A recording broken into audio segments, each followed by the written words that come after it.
Moi.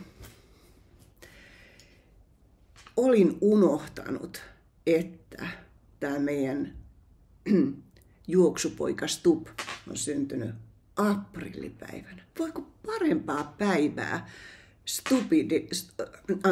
Stubilla olla syntymäpäivä kuin aprillipäivä? Hänhän on juuri se, hän on huijaus, pila, mitä kaikkea sopii kuin nenäpäähän tälle meidän Stupidolle. Ja sukunimi on vielä Stub, josta tulee tämä Stupido. Niin, tämä on jotenkin niin mahtavaa. Nimi on Enne. Näin, ja sehän on nyt nähty tässä kun tämä meidän juoksupoika. Muistatteko te, että mä oon jo aikaisemmassa videossa todennut, että tämä on vaan juoksupoika, tämä meidän Stub, vaikka hän yrittää niin kuin klubitakissaan. Laitoin ihan tämmöisen kuraveden värisen klubitakin tänään päälle varta vasten. Mun mielestä sopii päivään niin erinomaisen hyvin. Niin tämä on todennut, että hän on pelkkä juoksupoika näiden suurten miesten tässä välillä. Se, että johonkin onneksi sitä hänen juoksuharrastustaan nyt tarvittiin, että hänellä on tämmöistä fyysistä kestävyyttä, aikaerosta mennä toiseen ja hypellä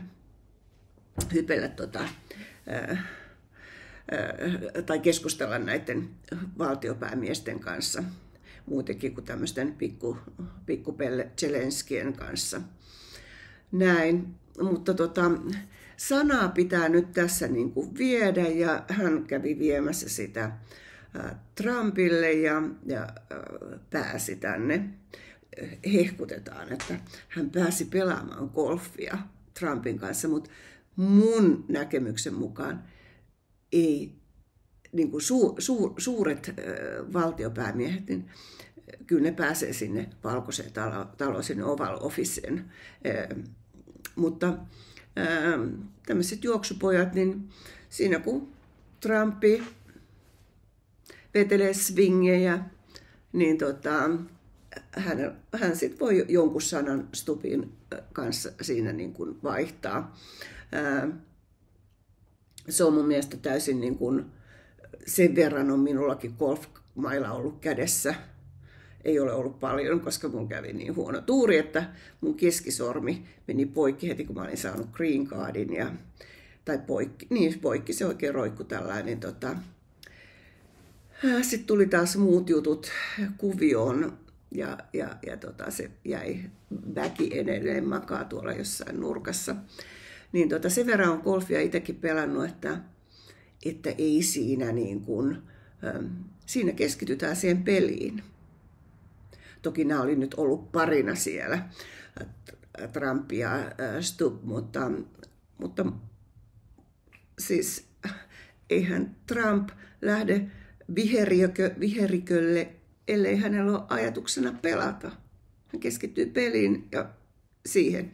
Et sitten kun ollaan oltu ehkä aamiaisella tai lounaalla, niin siinä välissä on sitten pystytty ehkä jotakin sanaakin vaihtamaan tästä ehkä maailmantilanteesta. Tai Stub on niin kipittänyt sinne kertomaan, että hei, että mitäs mieltä näistä ollaan. Mutta mehän kaikki tiedetään, että mikä tämä tilanne on. Että Putinilla on ylivalta sodassa.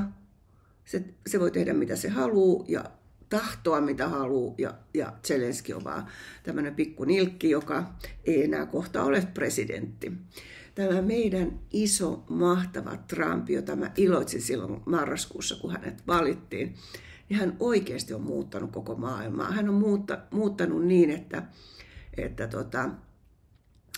kun tämä tulitauko nyt tulee, että Putin sen hyväksyy, niin siinä on juurikin se elementti, että Zelenski väistyy. Ja eilen jo uutisoitiin näistä uusista tulevista presidentinvaaleista, että sitten kun tulitauko alkaa, niin sitten järjestetään heti presidentinvaalit. Se on se yksi tärkeä ehto, minkä takia Putin voi suostua tähän tulitaukoon. se, että tämä meidän Stubbin hymy ei ollut niin leveä kuin se yleensä on siellä Mar-a-Lagossa, sori niin päin, siellä Trumpin kartanossa upeassa Palm Beachissä, jossa itsekin on matkalla Orlandoon, niin joskus autolla pysähtynyt ja yöpynytkin siellä, mutta en muista tämmöistä kartanoa yhtään. Jos olisin tiennyt, niin varmasti olisin pysähtynyt ja yrittänyt etsiä sen. Siellä Mar-a-Lagossa, siellä sitten ollaan keskusteltu, tai Trump on kertonut ne askelmerkit, että millä tämä tulitauko saadaan voimaan, ja kun se Stubbin hymy oli niin vaivalloinen, mun oletus on, että siellä kerrottiin myöskin jotakin Suomeen liittyvää, ehkä ikävääkin. Minulle varmastikin ihan hyvää. Siis tässä oli niinku 2 naurettavaa asiaa, mitä kerrottiin julkisuuteen heidän keskusteluista, että Trump kysyi, että voiko siihen Putinin luottaa. Haloo. Kyllähän Trump on tietänyt, mikä on Stubbin näkemys Putinista. Sehän on ihan varma, että sieltä tulee vastauksessa. Ei voi luottaa. Arvioiko joku ihminen sen, voiko toiseen ihmiseen luottaa sen perusteella, mitä joku toinen sanoo? Kyllä se luottamuksen tunne, niin sehän on täällä omassa itsessä, omassa päässä. Mutta tässä uutisoinnissa haluttiin antaa jotenkin semmoinen kuva, että Stubb on joku tämmöinen suurvaltiomies, joka tuntee Putinin ja sen tavat. Ja Trumpihan sille soittelee nyt tässä koko aika ja juttelee. Ja olen ollut tuossa taloni edustalla katselemassa, kun Putin ja Trump ovat yhdessä isoissa limosiinissa ajelleet ohi, kyllähän Trump tuntee hänet jo pitkältä ajalta Putinin. Että sitten niinku Stubb kertoisi hänelle, että ei siihen Putiniin voi luottaa. Ei. Ole varovainen. Ole Trumpin setä nyt varovainen, että älä luota siihen. Tämä on tämän Euroopan näiden hemmojen jotakin suunnitelmaa, mitä liian. Joo. Sen se sanoi, ja sitten mitäs muuta se sanoi siellä. Ei voi luottaa, se oli musta hauska, kun Trump oli sitten tehnyt tänne tuonne, onko tämä nyt Instagram vai mikä tämä oli, mutta Facebookista mä tämän joka tapauksessa löysin. Siellä joku oli kopioinut. Instaa tämä oli musta tehty, tai Xähän se käyttää, se Trumpi, oli tehnyt sitten päivityksen tästä Stubbin vierailusta ja kertonut sitten, että mitä siellä kun pelattiin ja kenen kanssa pelattiin ja sitten puhuttiin Ukrainasta ja icebreakereista, eli näistä jäämurtajista. Ja sitten tämä päivitys päättyy, joka kertoo mulle hänen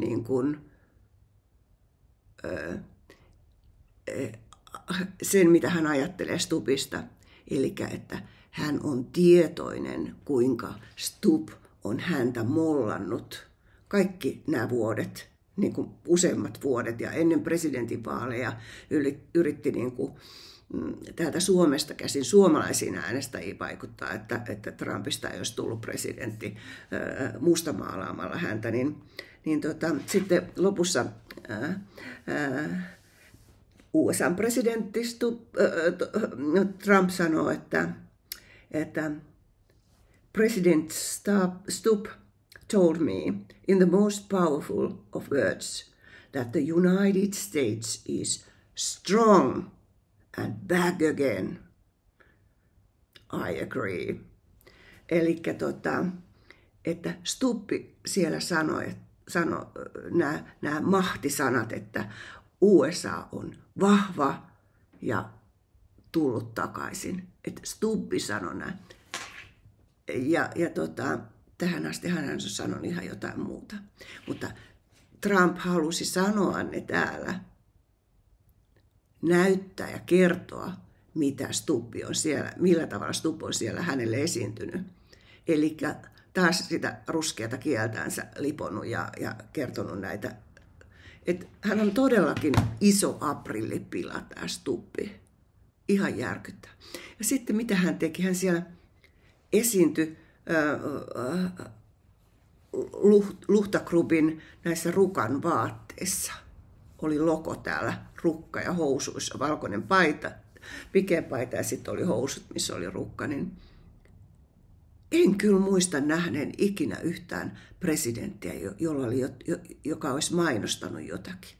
Meillähän oli tämä edellisessä hallituksessa tämä pikkutyttö, tämä Sanna Marin, joka Kalevala Korua ja Mari Mekkoa ja toi erinäköistä niin kuin juttua esille mediassa. Eli puffas niitä, mainosti. Silloin kun ollaan presidentin tai pääministerin asemassa, niin eihän mitään firmaa saa nostaa muiden, niin kuin Suomen presidenttinä, Suomen pääministerin nostaa jotain yksittäistä firmaa. Silloin niin kuin pyllystää muille firmoille. Mutta upeasti Luhtagrupin toimari Juha Luhtanen niin totesi, kun häntä oli haastateltu tästä asiasta, kun se oli tullut ihan puskista, että Stubb oli niissä vaatteissa esiintynyt, niin sitten, että mitä jos jatkossakin, niin ihan hyvä, jos suomalaista designia Stubb siellä esittää, tai semmoista on hänellä päällä tai esiintyy niissä tai näin, miten tämä on. Mutta ettei mitenkään, että kiva, että jos hänen vaan yleisti sen, että suomalaista designia. Ja tämä Rukan pukuhan oli jo Pariisin olympialaisia, hän oli saanut olympiakomitealta tämän puvun, niin nythän sitten sitä käytti, en tiedä käyttikö hän siellä Pariisissa sitä viime kesänä siis, on musta kyllä aika omituista, että hän lähtee yhtä firmaa nostamaan. Mutta kun hän on stupid, hän on oikeasti stupid. Hän ei ymmärrä mitään semmoista, hän ymmärtää ehkä vaatetyypin, että klubitakki ja näin, mutta sitten se loppuu täällä, se kaikki ymmärrys hyvästä käytöksestä ja mikä kuuluu presidentin tehtäviin. Kaikki se on jotenkin niin kadoksissa tuolta jätkältä, että mä en voi ymmärtää. Nyt se on 1,5 viikkoa sukkuloinut. 1,5 viikkoa se on sukkuloinut nyt tässä näiden valtiopäämiesten välillä, nyt sen piti mennä sitten Italiaan heti lepäämään sinne Toskanaan. Joku päivitys silloin oli Facebookissa, että jonnekin kiivetä 16 kilometriä, en mä tiedä mikä mesta se on siellä. Näin. Mutta se, mitä se esitti siellä Trumpille, että hän kertoi, että tulitauko ei saa alkaa ennen kuin 20. päivä huhtikuuta. Niin hän pelasi tätä kokoomuksen niin kuin, pussia, koska meillä on edeltävänä viikonloppuna 13. päivä. Meillä on vaalit, kunta- ja hyvinvointialuevaalit, jotta tämä tulitauko alkaisi, niin Putinhan sanelee, millä ehdoilla se alkaa. Ja se on katkeraa kalkkia, se mitä sieltä tulee, millä ehdoilla tämä tulitauko alkaa. Nythän on jo semmoista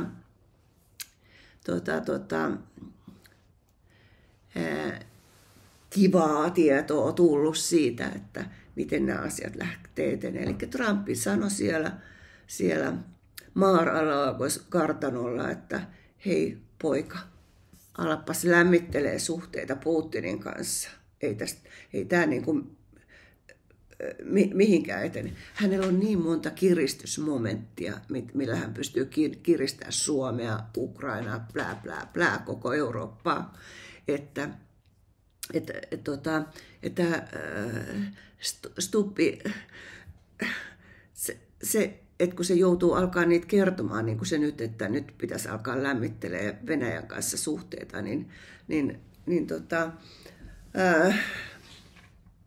sehän voi viedä kokoomukselta kaikki äänet. Kokoomus, joka on koko aika haukkunut minun fiksuja ystäviä, jotka ollaan niin oltu sitä mieltä, että siitä huolimatta, että on Ukraina ja Venäjän välinen sota, niin meidän rajanaapurina, yli 1300 kilometrin rajan kanssa, niin meidän pitää silti harjoittaa jonkin sortin diplomatiaa Venäjän kanssa koko ajan. Mutta me ollaan niin kuin, ihan kuin jotain metsäläisiä, pönttöläisiä, kun rajat kiinni ja näin.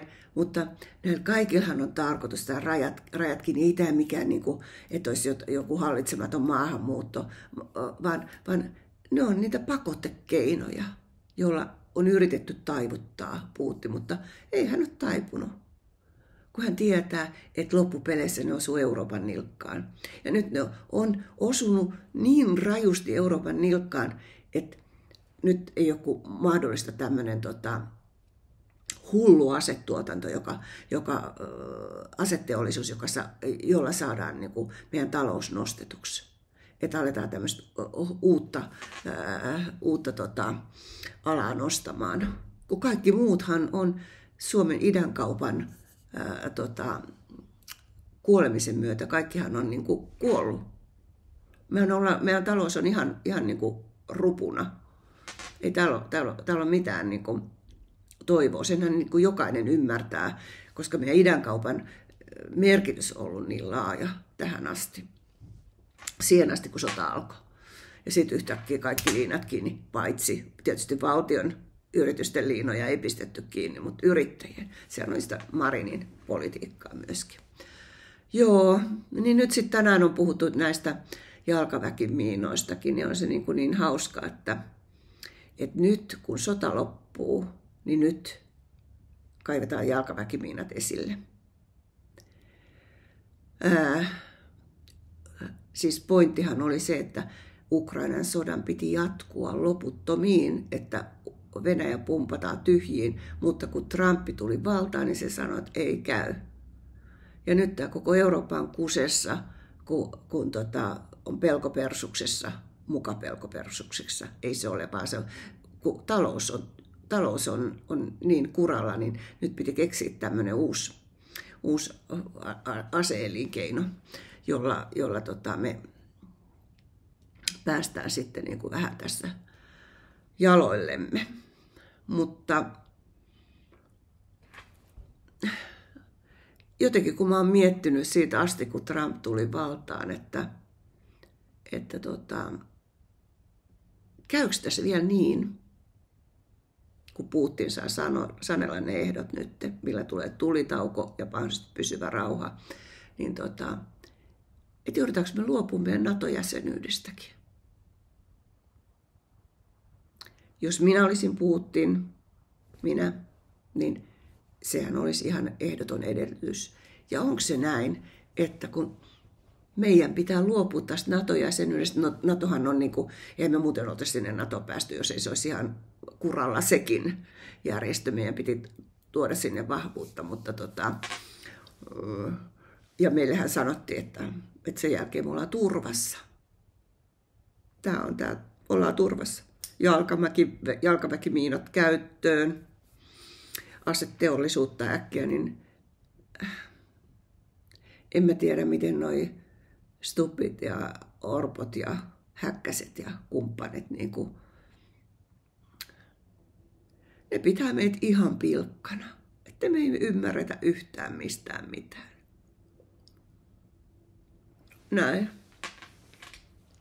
Ja sitten selitellään, että kaikki miinat otetaan heti pois sieltä, jos ei ole mitään sotatilannetta. Niin sitten kerätään ne miinat pois. Joo, sitten kun sota alkaa, niin kukas käy ne asettelemassa sinne? Kun Venäjä vyöryy, niin kyllä ne sinne pitää jo etukäteen laittaa. No, en minä näistä miinoista tiedä yhtään mitään, kunhan nyt tässä jotain höpötän. Mutta en mä ymmärrä, että miten ne sinne laitetaan, jos tankit vyöryy ja ohjukset ja dronit täällä pyörii, niin kukas niitä laittaa, kun Häkkänen kertoo, että ne on elektronisesti määritelty, missä ne on, että ne sitten varmaan löytyy, ne pystytään keräämään. Mutta hän ei yhtään sanonut, että miten ne sinne asetetaan ja milloin ne asetetaan sinne. Tärkeä asia. Näin. Olisinkohan mä nyt tästä tarpeeksi puhunut tästä klupitakkisesta Stubbidosta. Joo, mutta veikkaan, että Trump on jo siellä sanonut Stubbille, että mitä tässä on luvassa, että alkakaapas, koska nyt yhtäkkiä tänään uutisoitiin, Tanska ostaa semmoisia Patrian ajoneuvoja ja mitä Ruotsi ostaa ja hullusti näitä, eli Trump on sanonut, että joka tapauksessa tässä on oltava se kiristysmomentti. NATO lähtee Euroopasta, tai USA lähtee NATOsta pois, jos nyt nämä puolustusmenot ei nouse. Mutta tässä voi olla myöskin se, että Putin on sanonut, että kaikki Venäjän rajanaapurit ulos NATOsta. En mä nyt tiedä, Baltian maat siellä oli niin kauan aikaa, mutta Ukrainasta ei koskaan tulekaan NATO-jäsen ja Suomi. Meillä on niin iso raja, että ihme, jos ei Putin edellytä meidän. Tai sitten se pitää meitä jonain pienenä perskärpäisenä, että ei meistä ole mitään uhkaa, vaikka me ollaan NATO-jäsenet. Sekin tajuaa, että NATOsta ei ole mihinkään. Jotain tämmöistä. Mutta mä en tiedä, miksi mulla on ollut se ajatuksena, että näinköhän se Putin sanoo, että meidän pitää luopua sitä NATO-jäsenyydestä. Nähtäväksi jää sydämellisesti.